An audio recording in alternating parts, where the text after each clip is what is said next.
Hello friends, welcome back to my channel advance English 101। Friends, आज की इस video में हम लोग एडवर्बियल फ्रेजेस एंड कंजंक्शंस के बारे में सीखेंगे, जानेंगे, समझेंगे। इसे सेंटेंस में कैसे यूज़ किया जाता है ये देखते हैं। पहला, ईच या एवरी, जिसका मतलब होता है हर एक या प्रत्येक। जैसे सेंटेंस है, मैं प्रत्येक मंगलवार को अपने परिवार से मिलने मैं अपने परिवार से मिलने यहाँ से अपने घर जाता हूँ। I go to my house to meet my family from here on every Tuesday. या फिर यूँ कहें, on every Tuesday I go to my house from here to meet my family.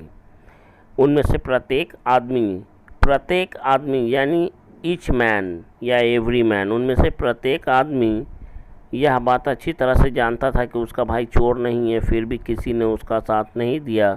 हम लोग इस तरह से कहेंगे, ईच मैन और every man of them knew it well that his brother was not a thief even then no one supported him. क्योंकि इस sentence में दो क्लॉज है। फर्स्ट क्लॉज पास्ट की बात को बता रहा है, इसलिए सेकंड क्लॉज को भी हमने पास्ट में बनाया है। इस बात का ध्यान रखेंगे। ईच मैन या एवरी मैन ऑफ देम, उनमें से प्रत्येक आदमी, ईच मैन या एवरी मैन।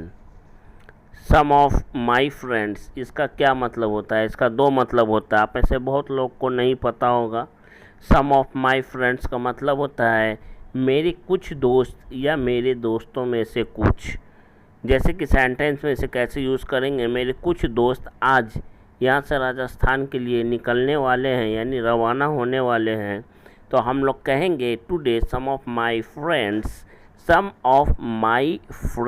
और फ्रेंड्स के अनुसार helping verb. Some of my friends are to leave for Rajasthan from here today.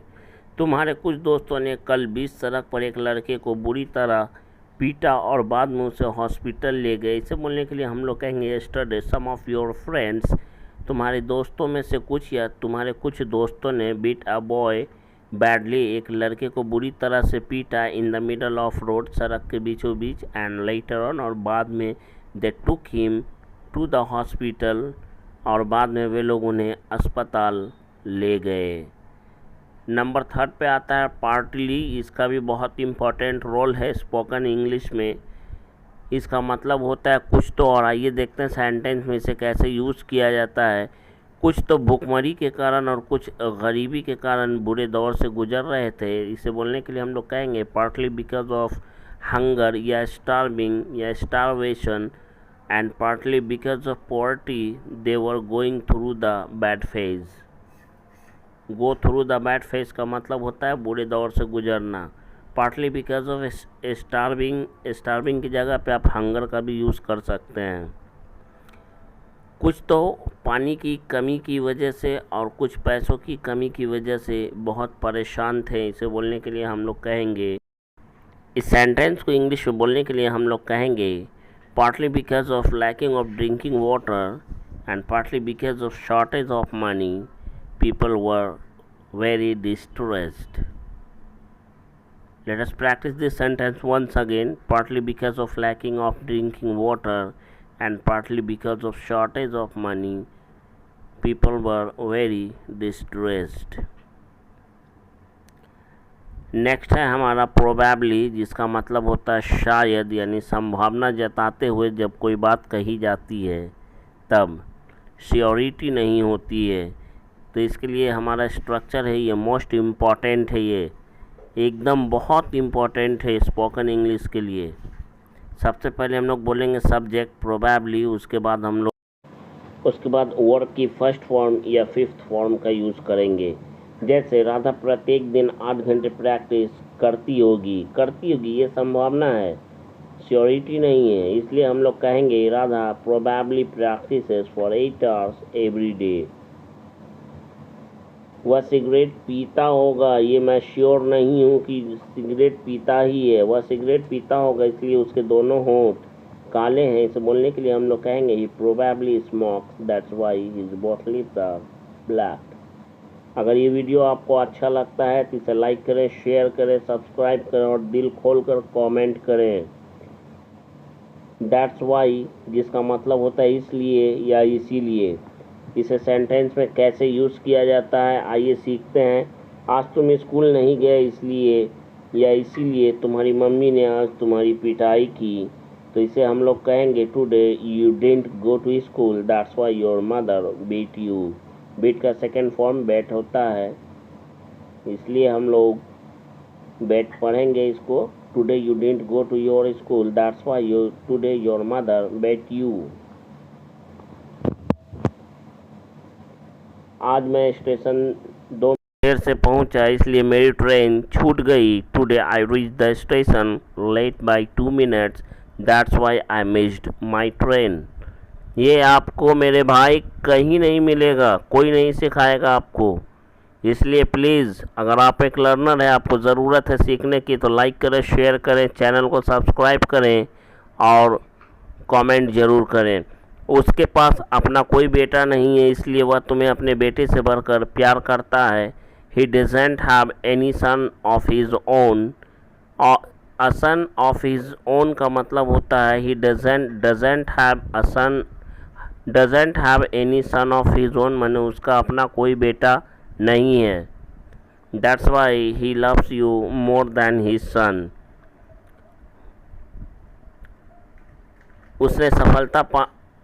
उसने सफलता पाने के लिए दिन रात कड़ी मेहनत किया, इसलिए आज वह एक सफल इंसान है। ये हम लोग दैट्स वाई का यूज़ करना सीख रहे हैं।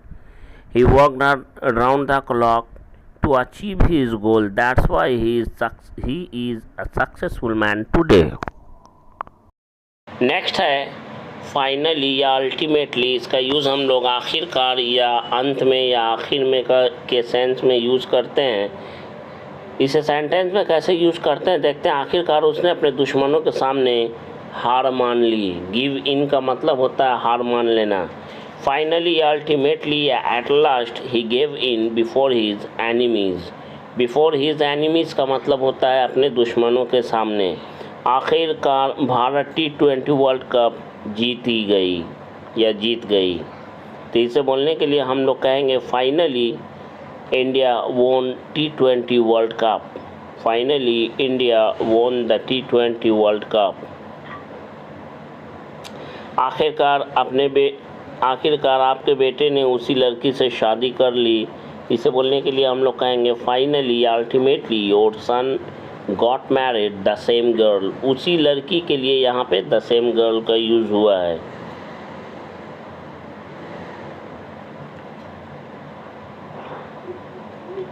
नेक्स्ट है सो फार या टिल नाउ। इसका यूज़ हम लोग अब तक के लिए करते हैं और देखते हैं इसे सेंटेंस में कैसे यूज़ किया जाता है। सो फार रहेगा तो इसे सेंटेंस का लास्ट में यूज़ करेंगे, ध्यान रखेंगे। तुम अभी तक यहीं खड़े हो, you are still standing hair.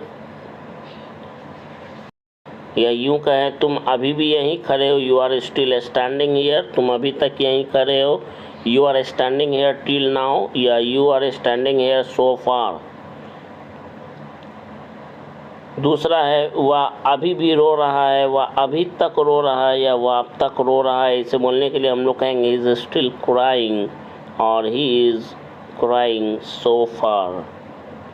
Yet और स्टिल का यूज़ हम लोग सीखेंगे जब भी सेंटेंस में आता है अभी तक, उसके लिए हम लोग येट या स्टिल का यूज़ करते हैं। लेकिन एक बात का हमेशा ख्याल रखें कि स्टिल का यूज़ हम लोग पॉजिटिव सेंस में यूज़ करते हैं, जबकि नेगेटिव सेंस के लिए हम लोग येट का यूज़ करते हैं और येट को सेंटेंस के लास्ट में लिखते हैं। ध्यान से सुन लें कान खोल कर।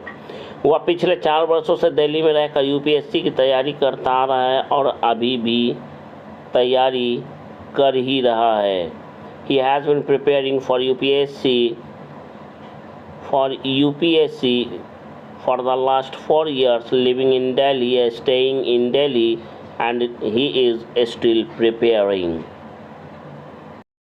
नेक्स्ट सेंटेंस है वह अभी भी तुम्हारा इंतज़ार कर रहा है। इसके लिए हम लोग कहेंगे he is still waiting for you. He is still waiting for you.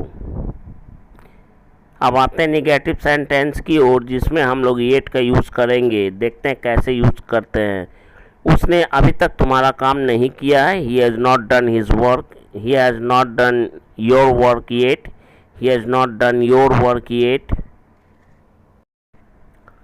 Next sentence है, वह अभी तक कहीं नहीं गया है। इसे बोलने के लिए हम लोग कहेंगे he has not gone anywhere yet. He has not gone anywhere yet. Yet का हम लोग हमेशा अभी तक के लिए यूज़ करते हैं येट का, लेकिन निगेटिव सेंटेंस में हमेशा याद रखें। अदरवाइज़ का यूज़ हम लोग नहीं तो के लिए करते हैं या वरना के लिए करते हैं। जब भी हमारे सेंटेंस में नहीं तो या वरना आता है उसके लिए हम लोग अदरवाइज़ का यूज़ करते हैं। सेंटेंस है, अपना होमवर्क पूरा करो नहीं तो आज तुम्हें क्लास में सबके सामने मार पड़ेगी। Complete your homework otherwise you will be beaten in the class in front of all today. You will be beaten in the class, ये पैसिव वॉइस का सेंटेंस है। अगर आप नहीं जानते तो प्लीज़ वीडियो के प्लेलिस्ट पर जाकर पूरा टेंस का और मिसलेनियस के रूल्स को आप लोग आराम से समझिए। जाइए प्लेलिस्ट को देखिए। इस काम को आज शाम तक ख़त्म करो नहीं तो आज तुम्हें मजदूरी नहीं दिया जाएगा। पैसिव का सेंटेंस है, finish this work by this या till this evening otherwise you will not be given any wages. Wage का मतलब होता है मजदूरी। एज वेल एज का मतलब होता है तथा, एवं या साथ साथ। किताबों में आपको हमेशा मिलेगा तथा और एवं, लेकिन स्पोकन इंग्लिश के लिए हम लोग इसे साथ साथ के सेंस में ही समझते हैं। जैसे तुम्हारे साथ साथ मैं भी आज दुबई जा रहा हूँ, यहाँ पे सब्जेक्ट तुम्हारे साथ साथ मैं यानी एक से अधिक है। तो जब भी एक से अधिक सब्जेक्ट वाला कोई सेंटेंस होता है तो उसमें हम लोग एक्ट 2, 3, 1 का यूज़ करते हैं। मतलब सबसे पहले सेकंड पर्सन के सब्जेक्ट को लिखते हैं, उसके बाद थर्ड पर्सन के, उसके बाद फर्स्ट पर्सन के, और सेकंड पर्सन के या थर्ड पर्सन के सब्जेक्ट के अनुसार ही हम लोग उसमें हेल्पिंग वर्ब डालते हैं। ये ग्रामर का रूल है, नहीं तो आपका सेंटेंस गलत हो जाएगा। आज मेरे साथ साथ तुम लोग भी खुशियाँ मना रहे हो। आज मेरे साथ साथ तुम लोग भी, यहाँ पे सबसे पहले हम लोग आई को रखेंगे और इसी के अनुसार हेल्पिंग वर्ब को रखेंगे। I as well as you are rejoicing today.